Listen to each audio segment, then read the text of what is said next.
Diálogos de Direito. Sejam bem-vindos a mais um Diálogos de Direito, uma iniciativa da Associação Empresarial de Braga em parceria com a CCM Advogados. A nossa convidada de hoje é a doutora Paula Cunha e o tema que nos traz tem a ver com o Orçamento de Estado para 2025. É um tema sempre de início de ano, é um tema que é absolutamente relevante para todos os contribuintes, sejam individuais, sejam pessoas coletivas, e o nosso propósito de hoje é passar um bocadinho em revista aquelas que são as principais alterações que o Orçamento de Estado traz, seja ao nível do IRS, do IRC, como de outros impostos. Mas para começarmos esta conversa, eu pedi à doutora Paula Cunha, se calhar começávamos pelo IRS, pelo imposto que incide sobre os contribuintes, na discussão pública que foi feita para a aprovação deste Orçamento de Estado. Houve algumas medidas emblemáticas. Uma delas era claramente o IRS jovem. Era uma bandeira do Governo para este Orçamento de Estado. E, em concreto, esta medida, o que é que nos traz de novo?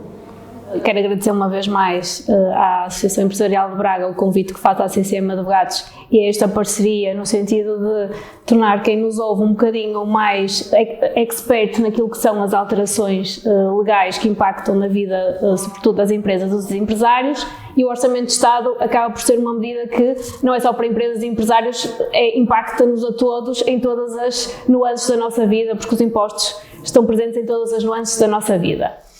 Relativamente e concretamente à questão que me põe relativamente ao IRS jovem, efetivamente esta foi uma das principais medidas deste Orçamento de Estado, gerou grande discussão e efetivamente alterou relativamente àquilo que tinha sido o IRS jovem, que já tinha sido praticado noutros exercícios.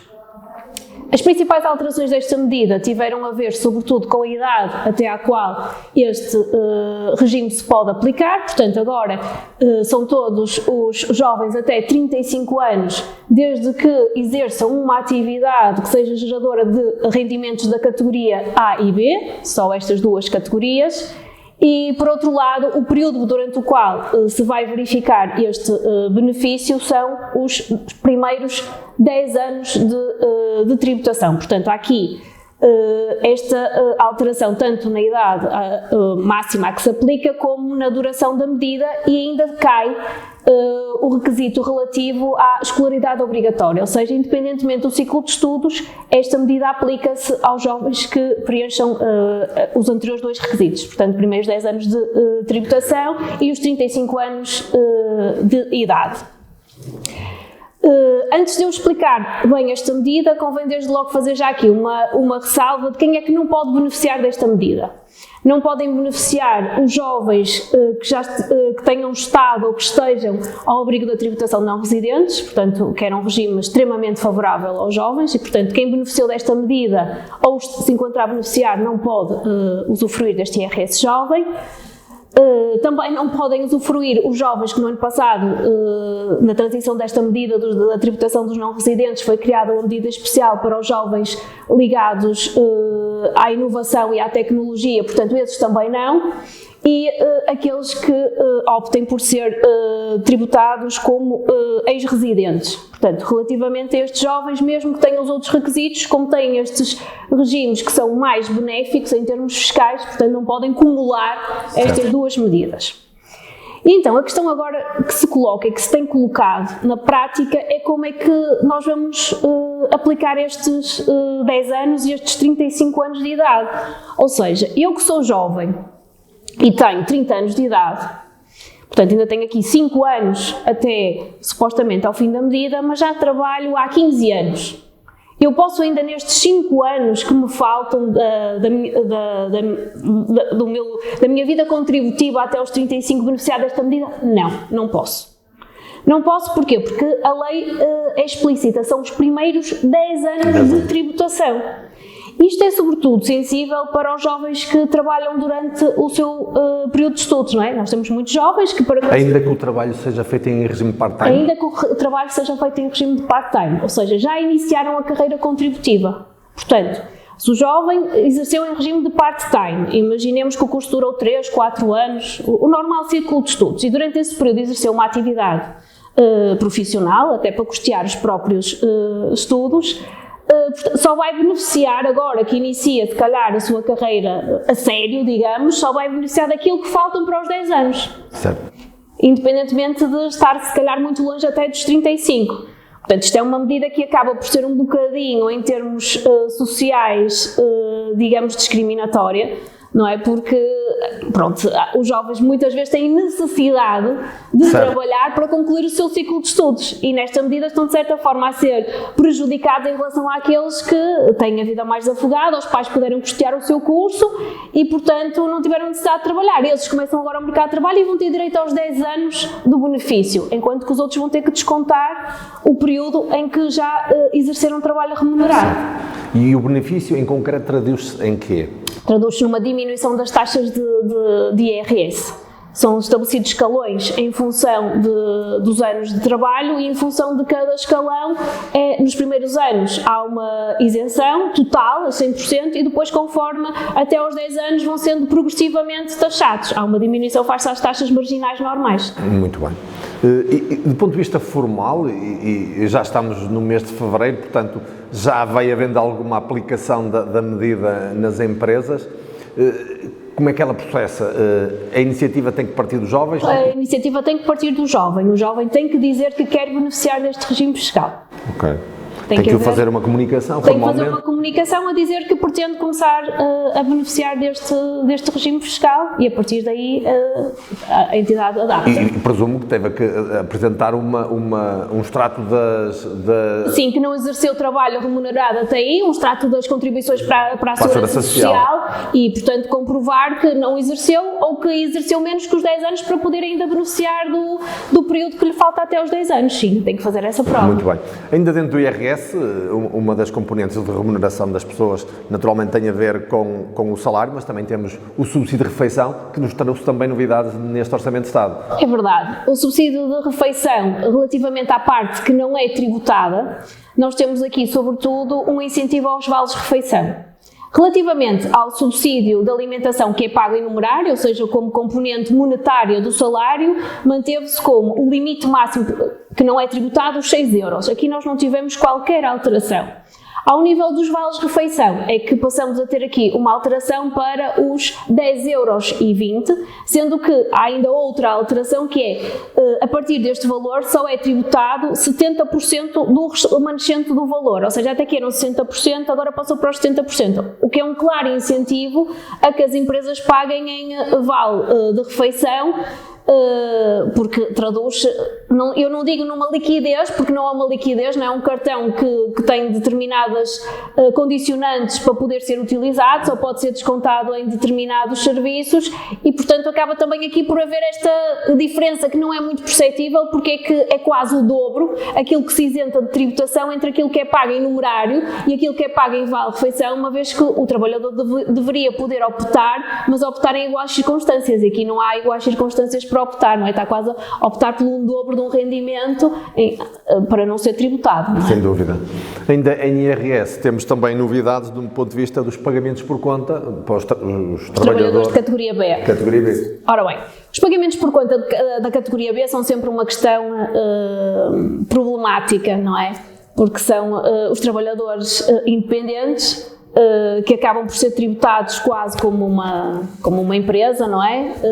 E são obrigados, em função de uma fórmula que calcula o rendimento que eles têm no segundo ano anterior àquele que se vai ser fixado o pagamento por conta, e que acabam por ter que fazer, independentemente daquilo que é o rendimento que estão a ter naquele ano, que pode ser muito diferente daquilo que tiveram há 2 anos atrás, e a fórmula é baseada naquilo que foi há 2 anos atrás, e portanto acaba por terem que fazer um adiantamento de imposto ao Estado, que pode ser muito penoso. Imaginemos que estamos a ter um ano mau, não é? Estamos a falar de trabalhadores independentes, e portanto esta é uma questão que tem sido muito levantada e debatida. Para tentar atenuar um bocadinho esta situação, aquilo que se criou este ano foi uma diminuição em 2 partes. Primeiro, a taxa baixou para os 11,5%, e o cálculo agora é feito não com base em 76,5% daquilo que era o rendimento do tal segundo ano anterior de trabalho, mas com base em 65% daquilo que é. Portanto, a base sobre a qual vai incidir a liquidação e a determinação do pagamento por conta também diminuiu. Portanto, diminuiu a taxa e diminuiu a base, no sentido de atenuar aquilo que é um bocadinho esta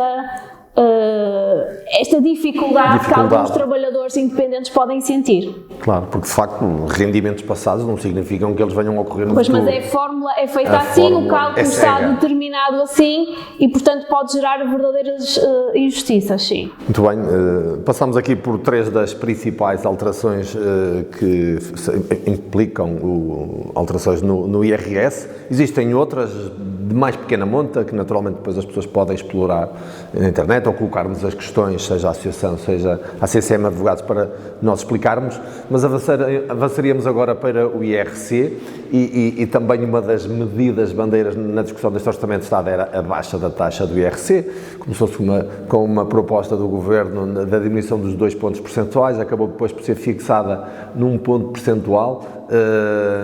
E esta taxa, na verdade, é a grande novidade que temos, a diminuição da taxa para o IRC, ou temos mais alterações relevantes? É sim, efetivamente o IRC foi a bandeira e foi a grande alteração, não é? Ao contrário de outros anos em que tivemos mexidas no IRC, aqui a diminuição da taxa nominal dos 21% para os atuais 20% é efetivamente a grande alteração e aquilo que efetivamente impactou as discussões sobre o Orçamento de Estado. Tivemos também alterações naquilo que é a tributação autónoma, portanto, também é sempre um tema muito discutido, porque é aquela tributação que as empresas todos os anos quando vêm reclamam, porque não percebem muito bem para que é que aquilo serve, estão a pagar sempre porque a tributação incide sobre os veículos ligeiros e motociclos que as empresas de caráter produtivo, sejam do setor industrial, comercial, agrícola, têm que pagar por terem veículos, não é? Pronto. No fundo, o que está na base deste imposto é as sociedades e as empresas não têm como fim ter veículos, podem ter veículos afetos à atividade, mas esse não é o seu fim e como esse não é o seu fim, tributam no sentido de certa forma, ter um efeito pedagógico sobre as pessoas não adquirir veículos para as empresas. Desincentivar, exatamente. E, portanto, nessa medida é sempre um imposto que custa, não é? Pronto, às empresas... Porque provavelmente dos impostos mais inadequados e injustos que existe no sistema contributivo português, completamente ridículo. Exatamente. Eu até diria que é aquele que é o verdadeiro imposto, não é? Porque nós não vemos daí, se calhar, pronto, vemos, claro que a nível geral, vemos para onde é que o dinheiro vai, mas neste não se percebe assim diretamente, concretamente, qual é que era o objetivo, a não ser simplesmente ter este efeito pedagógico de desincentivar as empresas a terem veículos automóveis. Portanto, houve aqui efetivamente uma diminuição da taxa deste imposto de 0,5% e houve uma alteração nos escalões, ou seja, os escalões passaram a ter intervalos maiores. Okay. Mas se nós formos a ver na prática, o único escalão que tem assim alguma relevância é aquele escalão das viaturas entre os 35 mil euros e os 37,5. Porquê? Porque estes veículos que têm entre o valor de 35 mil euros e 37,5 passaram para o escalão abaixo, ou seja, passaram a ser integrados no escalão abaixo, o que significa que a sua tributação deixou de ser de 32% e passou para 8%. Mas estamos a ver aqui a diferença que estamos a falar, não é? Certo. Só para estes veículos, porque tudo o resto, apesar da taxa ter diminuído... É uma diminuição um pouco relevante. É pouco relevante. É só para dizer, pronto, ok, nós estamos a ouvir o que vocês reclamam e vamos mexer aqui. Mas na prática só este escalão é que efetivamente vai notar, não é? Por 32% para 8%. É uma diferença que se nota. Sem dúvida. Na taxa do IRC, ressalvar, existe aquela taxa... Os 16% certo, para as empresas mais pequenas. Sim, até aos primeiros 50 mil euros de matéria coletável aplica-se os 16%. Portanto, também é uma diminuição de um ponto percentual. Exatamente. É importante clarificar isso. Passando para agora um conjunto mais alargado de impostos, em matéria de IVA, que é naturalmente também um imposto sobre o consumo, que tem muita influência no nosso dia-a-dia, houve alguma alteração relevante que importa aqui salientar? Houve, sobretudo ao nível da tributação de certos produtos que já tinham uma reivindicação de passarem a ser tributados a uma taxa mais reduzida e que agora efetivamente passam a ser tributados a essa taxa reduzida de 6%, que são os produtos para infantis e para lactentes, sobretudo as fórmulas de transição.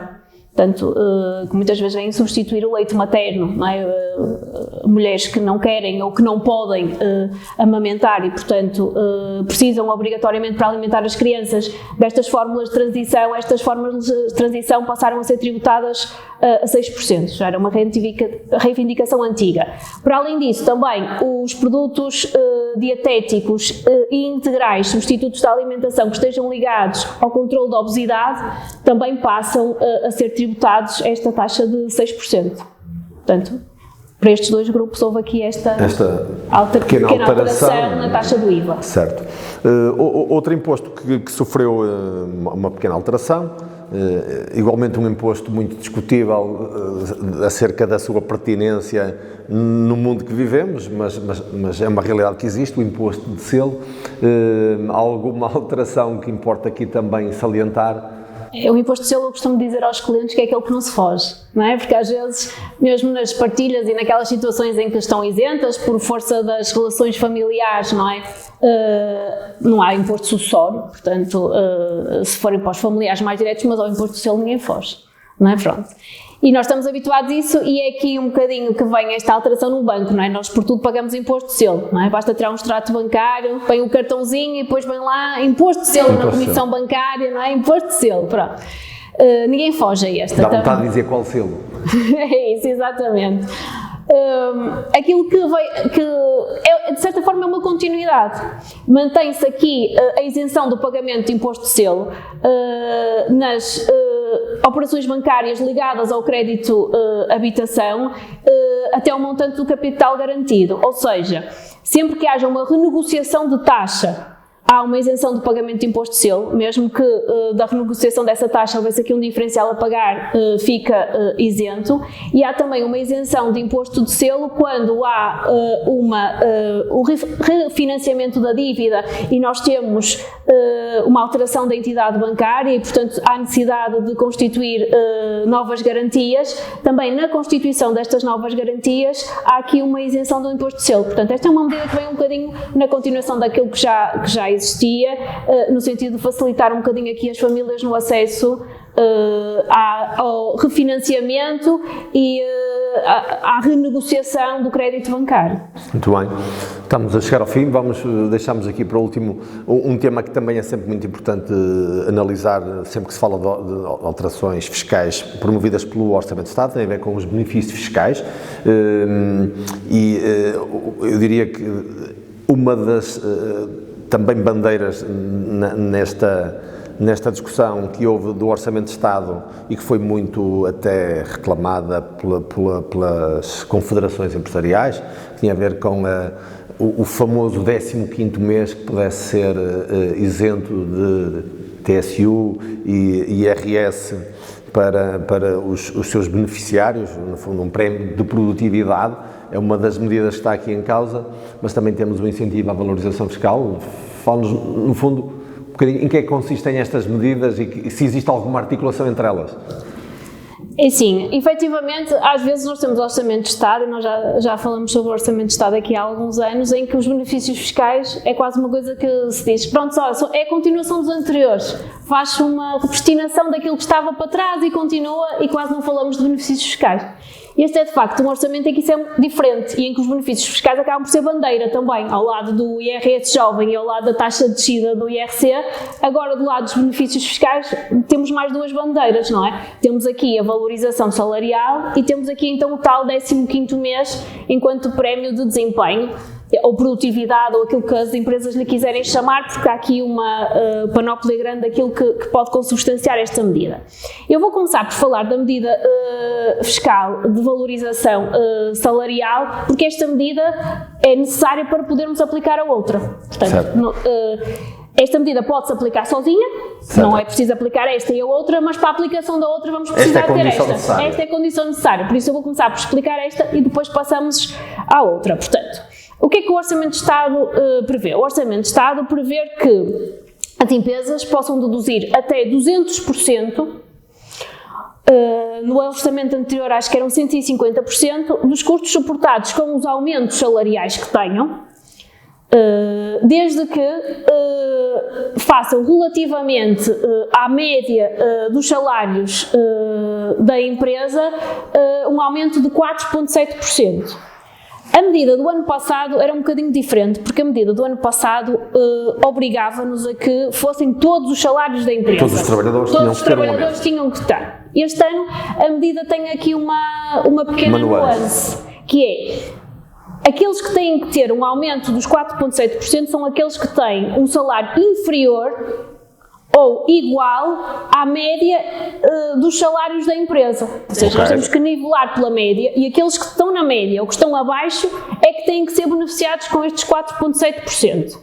Já não é necessário que seja a globalidade, mas estes têm que ser. E temos que chamar a atenção que isto só se aplica também para trabalhadores com contrato a termo indeterminado.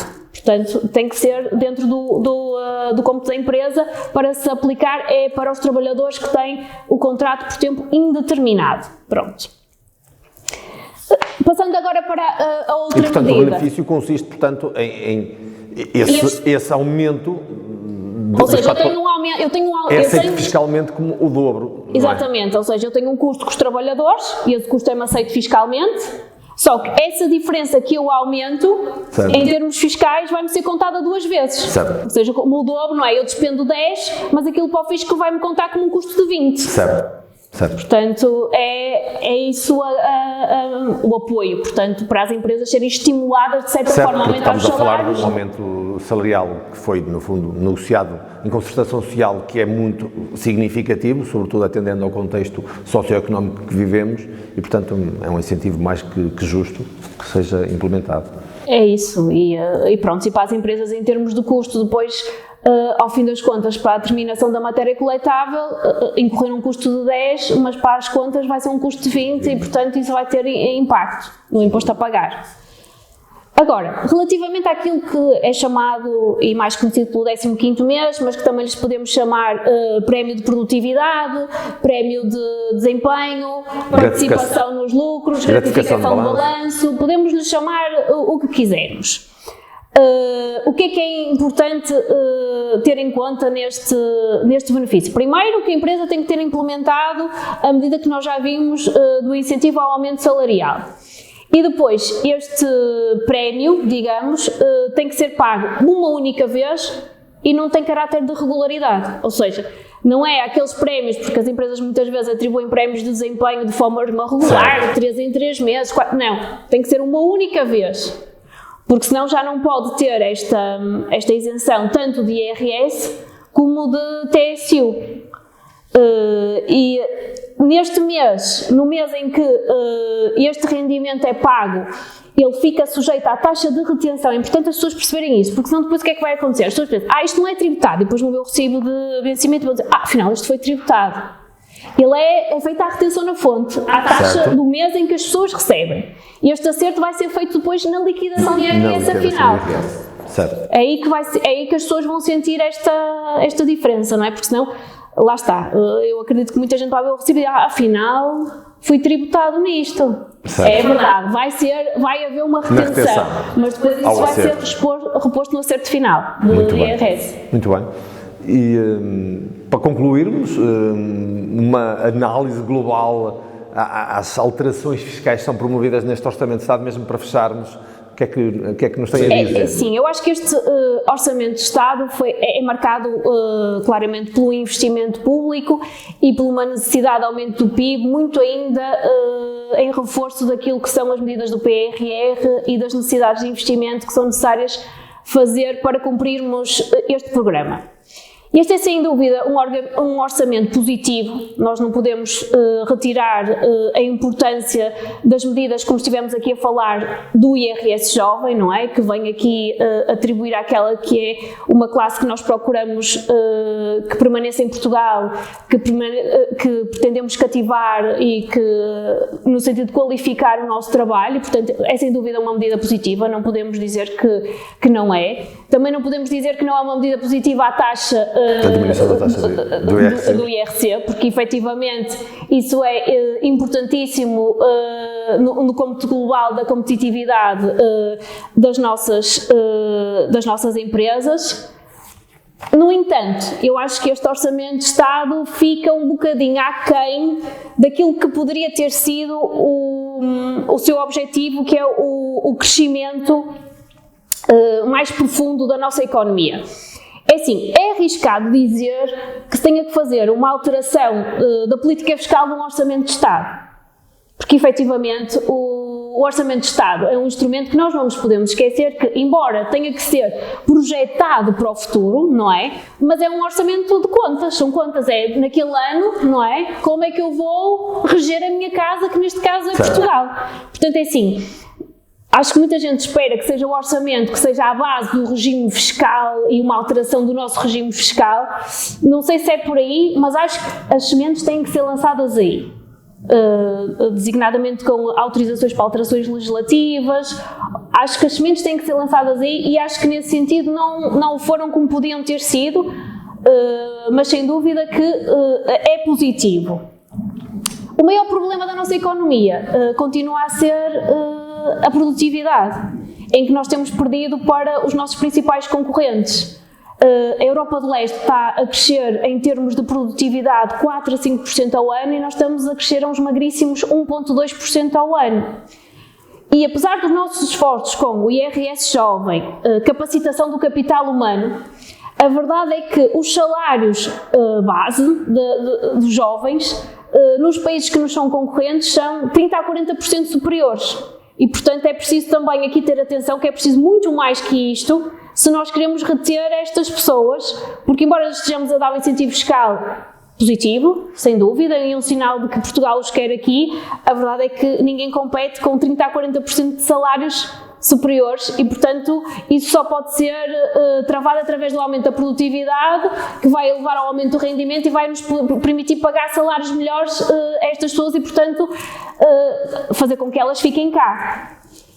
Eu acho que para este Orçamento de Estado os dados estão um bocadinho lançados, não é? Temos ainda a contingência internacional da guerra da Ucrânia, a guerra no Médio Oriente, temos as ondas de choque daquilo que vai ser as políticas do Trump e das taxas aduaneiras que o mesmo vai fazer e como é que isso, acho que ainda ninguém conseguiu perceber muito como é que isso vai afetar o mundo em geral, as relações comerciais internacionais e, portanto, acho que vai ser neste clima ainda de bastante instabilidade internacional que vamos ter que navegar, tanto as empresas como o Estado. Estou totalmente de acordo com o que disse. De facto, parece-me que é um orçamento com boas medidas, com bons princípios, agora curtos do alcance.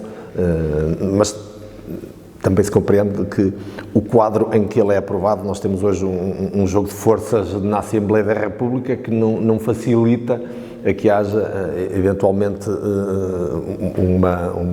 uma solução mais corajosa, mais ambiciosa. De qualquer maneira,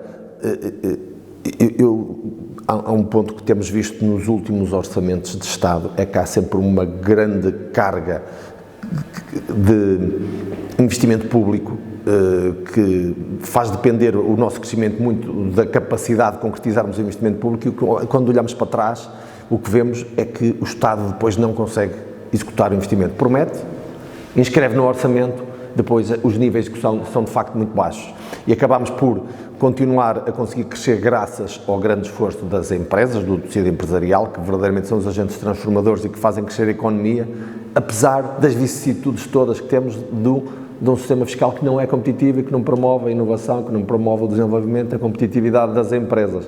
É óbvio que não é em sede de orçamento de Estado que vamos fazer um choque fiscal, mas precisamos muito claramente de olhar para aquilo que diz da competitividade e produtividade das nossas empresas, mas isso só vai ser possível, melhorar as condições salariais das nossas pessoas, se de facto desafogarmos os contribuintes, sejam as pessoas, sejam as empresas, do ponto de vista fiscal, porque de facto a pressão neste momento é brutal. Sim. Mas ainda assim, do ponto de vista da associação, nós também consideramos que também é um orçamento com boas medidas, ainda que infelizmente curtas no alcance, mas vamos ver o que é que nos reserva a execução do ano 2025, se os níveis de crescimento que se perspectivam se vão ser concretizadas, tendo em conta também este cenário internacional tão instável e imprevisível, e se em 2026 temos um orçamento de facto mais ambicioso. Muito obrigado pela disponibilidade, pelos esclarecimentos que nos prestou, e assim que nos acompanha neste programa, agradecemos a preferência e fazemos o desafio também que nos acompanhe nas nossas redes sociais, seja da Associação Empresarial de Braga, seja da CCM Advogados, para estarem sempre atualizados com aquilo que são os esclarecimentos que nós gostamos de prestar à nossa comunidade. Muito obrigado pela vossa participação. Diálogos de Direito. Este podcast conta com o apoio Caetano Auto.